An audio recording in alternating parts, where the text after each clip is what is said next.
नमस्ते विद्यार्थियों, आप सभी के समक्ष एक कहानी प्रस्तुत करना चाहती हैं।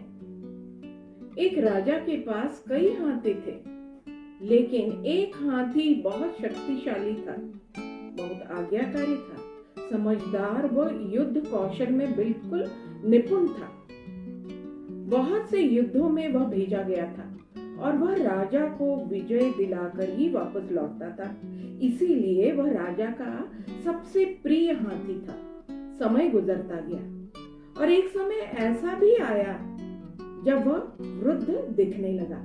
अब वह पहले की तरह कार्य नहीं कर पाता था, इसीलिए अब राजा उसे युद्ध क्षेत्र में भी नहीं भेजते थे। एक दिन वह सरोवर में जल पीने के लिए गया, लेकिन वहीं कीचड़ में उसका पैर धंस गया और वह धीरे धीरे धंसता ही चला गया और धंसता ही चला गया।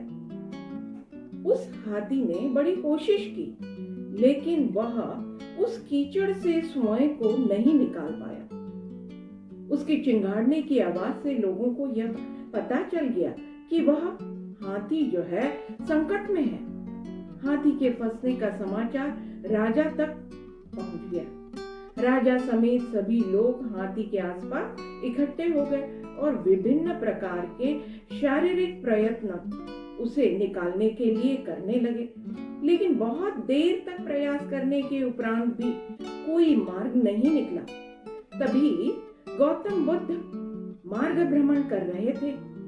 राजा और सारा मंत्रिमंडल तथागत गौतम बुद्ध के पास गए और अनुरोध किया कि आप हमें इस विकट परिस्थिति में मार्गदर्शन करें।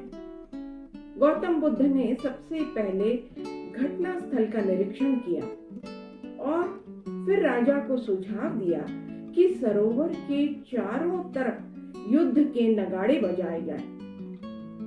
सुनने वालों को बड़ा विचित्र लगा कि भला नगाड़े बजाने से वो फंसा हुआ हाथी बाहर कैसे निकलेगा।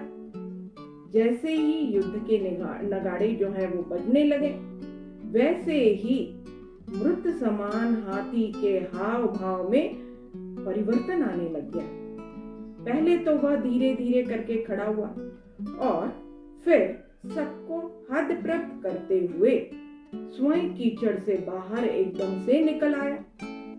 गौतम बुद्ध ने सबको स्पष्ट किया कि हाथी की शारीरिक क्षमता में कमी नहीं थी, आवश्यकता मात्र उसके अंदर उत्साह का संचार करने की थी।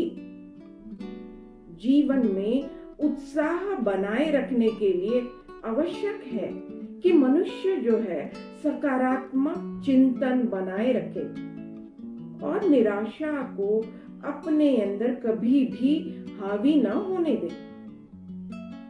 कभी कभी निरंतर मिलने वाली असफलताओं से व्यक्ति यह मान लेता है कि वह पहले की तरह कार्य नहीं कर सकता, लेकिन विद्यार्थियों यह पूर्ण सत्य नहीं है। क्यों पता है?